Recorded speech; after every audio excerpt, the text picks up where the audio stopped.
আমরা জীবন দিতে রাজি আছি কিনা?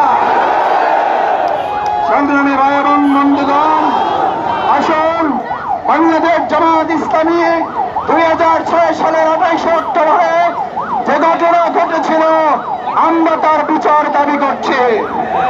শেখ হাসিনাকে গ্রেফতার করতে হবে। সে খুনের নির্দেশদাতা, তাকে গ্রেফতার করে ফাঁসিতে ঝুলিয়ে রায় কার্যকর করতে হবে।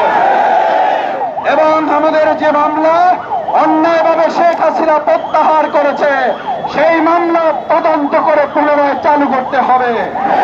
এই মামলা ট্রাইব্যুনালে নিতে হবে, অতি সত্বর ট্রাইব্যুনালে নিয়ে মামলার কাজ শেষ করতে হবে। সম্মানিত ভাই এবং বন্ধুগণ, আমাদের ভাইয়েরা 2006 সালের 28 অক্টোবর স্বাধীনতা, সার্বভৌমত্ব, মানুষের অধিকারের জন্য জীবন বাজি রেখেছে। এবার বাউফলে ভোটের অধিকার নিশ্চিত করার জন্য যদি আমাদের জীবন বাজি রাখতে হয়, রাজি আছি আমরা সবাই।